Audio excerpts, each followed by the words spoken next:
بسم الله الرحمن الرحيم. السلام عليكم ورحمة الله وبركاته. مساء الفل، مساء الورد، مساء الياسمين على أجمل متابعين. ازيكم حبايبي؟ عاملين ايه؟ ان شاء الله تكونوا بخير. رجعت لكم في وصفة جديدة وهي تسيح السمن، طريقة تسيح السمنة عشان تخزنيها عشان رمضان ان شاء الله. كل سنة وانتم طيبين. وزي ما وعدتكم الفيديو اللي فات اللي احنا كنا بنحول فيه القشطة لزبدة بلدي، ووعدتكم ان احنا هنعمل طريقة تسيح الزبدة الفلاحي. النهاردة بقى هنسيح الزبدة دي ونخليها سمنة تفضل عندك وقت طويل في التلاجة. المهم هنجهز الكمية اللي عندنا كده ونعملها في حلة. نجهزها نحطها في حلة، بس يكون الحلة أكبر من الكمية بشوية. لازم تكون في مسافة ما بين الحلة وما بين السمنة زي العلامة اللي أنا معلماها كده، أقل حاجة. هقول لكم ليه دلوقتي، ركزوا معايا وخليكم معايا وتعالى اما نشوف. دلوقتي احنا جهزنا الكمية كلها في الحلة كده ورفعناهم على النار، على نار متوسطة. وبعد ما السمنة ساحت بعدها بشوية نخلي بالنا، عشان كده انا بقول لكم لازم الحلة تكون كمية السمنة اللي فيها الحلة تكون اعلى منها، اكبر منها. ليه؟ عشان هي دلوقتي لما سيبناها على البوتاجاز هي بدأت تفور مني. لو الحلة قليلة او صغيرة السمنة هتفور منك وهتبوظ وهتبقى راحت فلوسك يا صاحبي.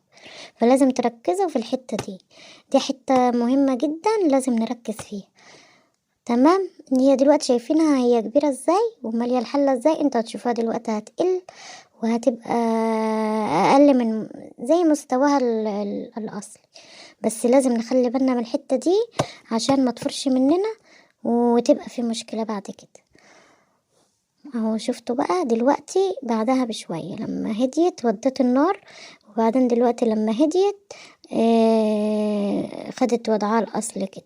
لازم تكون على نار متوسطة، ولا عالية قوي ولا واطية قوي. تمام. ونخلي بالنا ودايما نفضل نقلب فيها باستمرار. اللهم صل وسلم وبارك على سيدنا محمد وعلى اهله وصحبه اجمعين.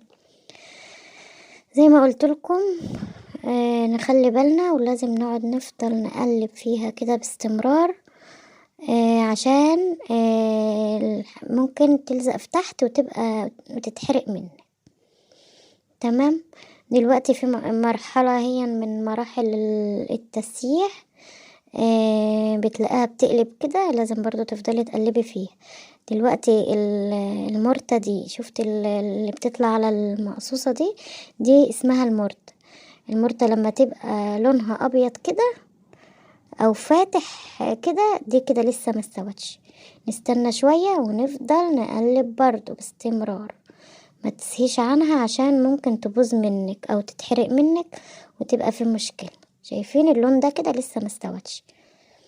نفضل نقلب بقى فيها كده لحد ما كل اللي على الوش ده هيهبط تحت وينزل في الحلة من تحت. وهوريكم المرحلة التانية هتكون ازاي، بس خليكم معايا. هي دلوقتي مرحلة برضه من مراحلها، ودي كده قربت تخلص، كده قربت تخلص. شايفين المرتة بتاعتها يعني لونها بدأ يغمق شوية، يعني ما عادش ابيض. كان الاول ابيض وكانت الحاجات اللي هي فوق الوش دي، الرغاوي اللي فوق الوش دي كانت كتير. دلوقتي شايفين بدأت تقل شوية وتنزل في الحلة من تحت.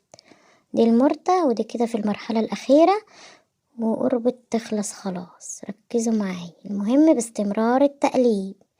أكرر لكم تاني باستمرار التقليب علشان ما يعني ما تتحرقش منكم. تمام. تمام. فين اللايك بقى يا امارات؟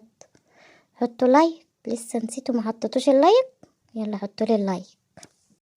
يلا يا بنات، عشان الفيديو الجاي ان شاء الله هعمل لكم العيش الفلاح وزي ما انتوا طلبتوه مني. وشوفوا انتوا محتاجين اعمل ايه في التعليقات وقولوا لي وانا هنفذ لكم اللي انتوا عايزينه. بصوا دلوقتي اللون بدأ يبقى لون بيج، لون المرتة بتاعتها لون بيج. هو كده في المرحلة الأخيرة. شايفين هي فيها بقع سمرة كده ليه؟ عشان أنا سهيت عنها شوية في وقت أنا ما قلبتهاش، فعملت لزقت شوية تحت، فعملت النقط السمرة اللي هي في قلب المرتة دي. عشان كده بقولك لازم تقلبيها باستمرار. بس تمام كده، هي كده خلصت. وبعدين سبتها تبرد شوية اهي، شفتوها ما شاء الله، بألف هنا وشفا. شكلها جميل ويفتح النفس. هنعبيها بقى في الحاجة اللي احنا ايه بنسيبها فيها، نخزنها فيها وناخد منها براحتنا بقى طول الوقت، عشان نطبخ منها براحتنا. خدت معايا يا جماعة حوالي ساعة، ممكن تاخد اكتر اقل على حسب الكمية، وتمر بالمراحل اللي عملناها دي كلها. كفاية ريحتها وطعمها، وحاجة مضمونة في بيتك وعاملاها بايدك. دي بالنسبة كده حاجة تانية. هي كده تمام، انا عبيتها كده تمام اهي. واللي جنبها دي المرت، بصوا ما شاء الله بألف هنا وشفا. وده المرتة بقى تقدري تاكليها، الولاد ياكلوها معاكي بعيش، تبقى طعمها حلو وتحفة اوي. نسيت اقول لكم كمان، احنا بنحط على السمنة في اول ما نبدأ نسيحها كده ملح، حوالي معلقة او معلقتين على حسب كمية السمنة اللي عندي. لو عجبكم الفيديو بقى يا بنات، اعملوا لي لايك والاشتراك في القناة، وفعلوا زر الجرس عشان يوصل لكم كل جديد. والسلام عليكم ورحمة الله وبركاته.